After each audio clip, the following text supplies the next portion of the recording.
Hey guys, it's Allison, and today I'm talking about Taylor Swift's new single, Look What You Made Me Do, from her upcoming, highly anticipated album, Reputation. And make sure you subscribe because when the album drops, I'm going to be doing a live reaction and also analyzing it track by track. And I personally am a Taylor Swift expert. I love her music. I've heard it hundreds of times, every single song. So if you want an expert's perspective on the new album, make sure you subscribe right here for more music-related content. Okay, let's get started. So when I've been discussing this song with other people, I've been saying that objectively, Look What You Made Me Do is Taylor Swift's best song yet. And I say that both sonically and lyrically. I think it's an amazing move, and a lot of people, for whatever reason, don't like the song. They don't like what it's about. They don't like the sound. And I'm going to explain why it's such a good song and why I personally like it and think it's a really smart song, and it is showing a lot of progression and growth in her music. First of all, let's state the obvious. This song is about the feud last year with Kanye West. It was very highly televised, like media was all talking about it. Twitter, the hashtag Taylor Swift is over party was trending for a long time. It was so huge. Everyone was calling her a snake, like putting snake emojis on her Instagram. Like pretty much everyone thought that Taylor Swift, the image she had, is over, gone. She's a snake, she's dead, and you see those themes in the lyric video. For example, when you see her say, "Look what you made me do," you see the snake eating itself. The usage of the snake is kind of like self-destruction. She's talking about, look what you made me do is, look how you made me change, because now that my image is gone, I'm gonna have to be a different person now. Like, this event really ate me up and made me feel so different. I'm not gonna be happy anymore. I used to write about fairy tales and true love, and now I'm writing about my own death. She says, sorry, the old Taylor can't come to the phone anymore. Look what you made me do. Look how you made me change. The old Taylor's dead. Which is funny considering she also mentions death when she's saying, I rose from the dead. I do it all the time. She's really saying, like, even though you said I was dead, I could still come up. And I think even though she's rising from the dead, she's a completely new person now.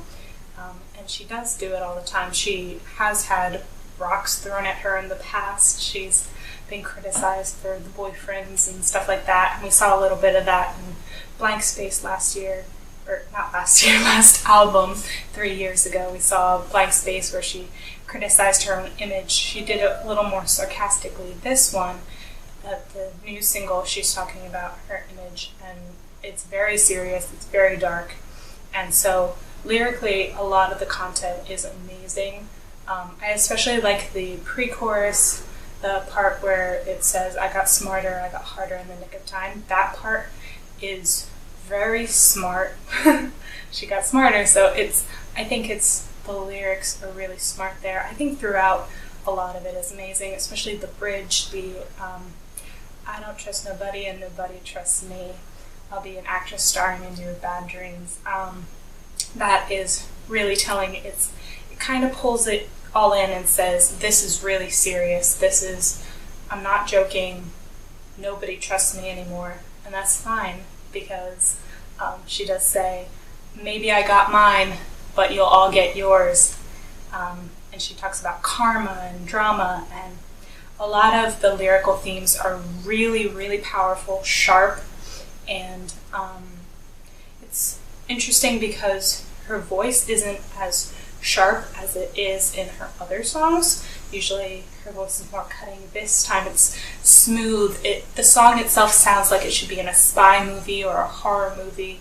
It's very, very dark. It's definitely her darkest song, and there's been plenty of sad, dark songs out there, and this is definitely her darkest one, and it's about changing, not being yourself anymore, eating yourself alive, basically. The snake imagery, the graves, the graffiti on the wall. When she says, you all get yours, it's it's definitely a revenge song, and Taylor's done a couple of revenge songs before. She's done Bad Blood, she's done Better Than Revenge, but I think this song is great because it applies to everyone in any situation where they're just really angry. Like, as soon as I heard the song, I was like, I can definitely picture myself getting angry one day and start singing this song about karma and getting revenge, being tired of all the drama. Look what you made me do, look, you know. I feel like anyone could probably relate to this song at one point or another, and if you don't like it right now, maybe you'll really want to jam to it when you're super upset about something. So that's that, and let's talk about the sounds.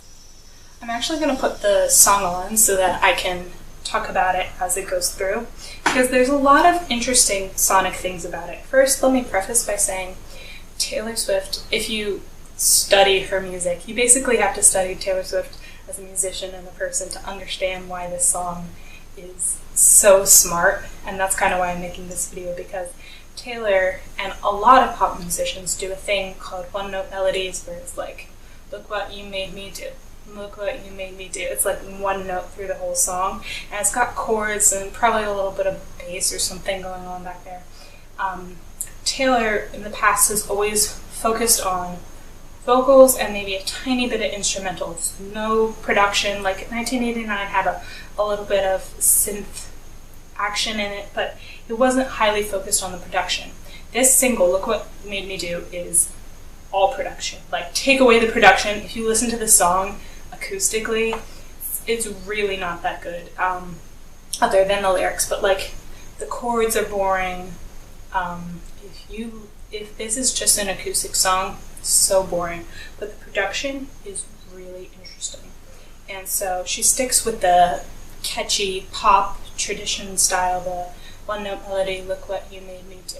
And it's throughout the whole song, lots of one-note melodies, little bit of up and down, but mostly one-note melodies. That's how she makes her song so catchy. So obviously she's going to stick with that formula.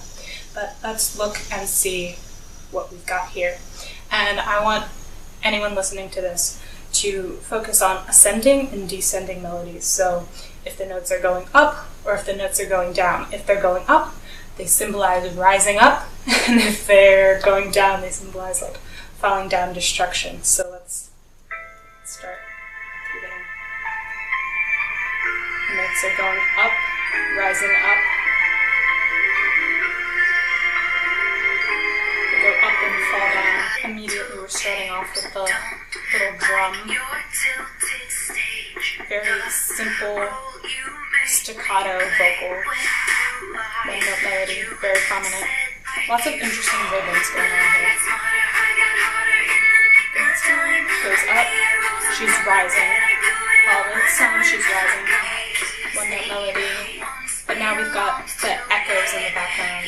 She's saying kingdom key, and then Taylor echoes key. And then this part of the song is almost cringy. It sounds different from the rest of the song. It's kind of gross, but I like that about it. It makes it sound harsh and really intense. Feels it's louder than the first pre-chorus. Bridge sounds like an old spy movie. It's really smart. She's talking about actresses. Very flowy, kind of creepy horror movie.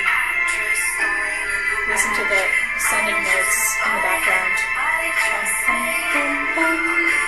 And then the monologue in the middle, really intense, dramatic. I'm sorry, the old Taylor can't come to the phone right now.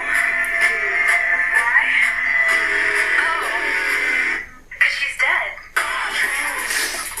I love that part. I think it's really funny, but also like really dramatic. The whole song's really dramatic. It's like it's an E minor chord on the chorus throughout, and then the last time the chorus is done, it starts A minor, and then it goes to D minor, and then it just sounds all the way down. It descends down at the end to no sound. Everything fades out, and then the descending down. Yeah, the melodies are really interesting of the background instruments. A lot of the sounds are really gross and hard and sharp, and it's not meant to be a pretty song. It's not.